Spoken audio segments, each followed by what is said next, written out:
Zum Glück ist wichtig. Mit dem Fabian Unterdecker. Wir schauen zurück auf das Geschehen von der letzten Woche. Fabian, bist du bereit? Keine Lust.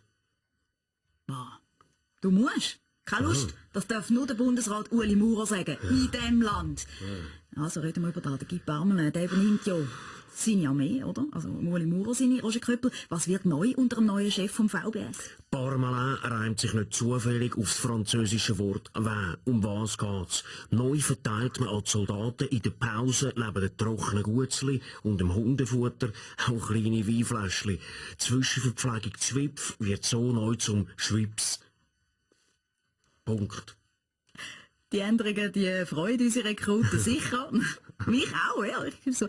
Nochmal eine Stimme aus der SVP vielleicht zu dem Thema. Da kommt der Herr Mörgeli. Das VBS, ist das eine gute Wahl? Ja, das ist sehr eine gute Wahl, Frau Fetsch. Wie als Departement wäre gar nicht gewesen für den Guy, weil er ja nur in Schnapszahlen kann rechnen, versteht Sie?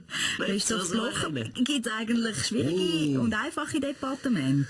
Oh, Fetsch, muss ich dir sagen. Es gibt nur einfache Departement.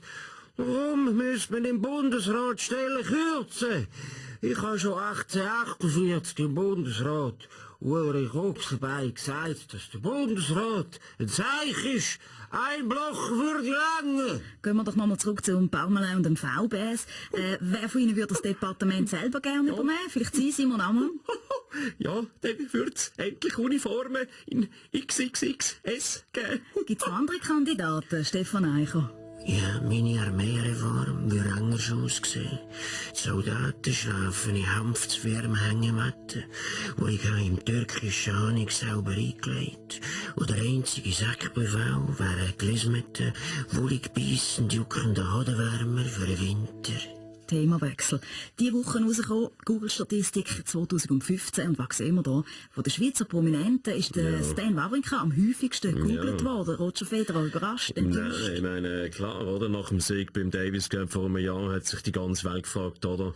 Mit was für einem Ballbub ich Tennis gespielt habe, oder? Und wenn du jetzt Federer Ballboy eingehst im Google, oder? Kommt die Frage, meinen Sie Stan Wawrinka? Das ist offensichtlich. Bei dem Begriff ist Eurokurs am meisten gegoogelt worden. Da haben sicher alle aus unserer Runde irgendwann schon mal eingegeben, oder? Dummes Zeug, Frau Witsch. Also Sie nicht, Christoph Blocher. Muss ich dir sagen, ich habe doch keine Fragen, ich habe nur Antworten. Ja, alle zusammen, ich bin's der Bischi, ich bin's der Baschi. Wie gesagt, am häufigsten suche ich eigentlich immer noch meine eigene Karriere.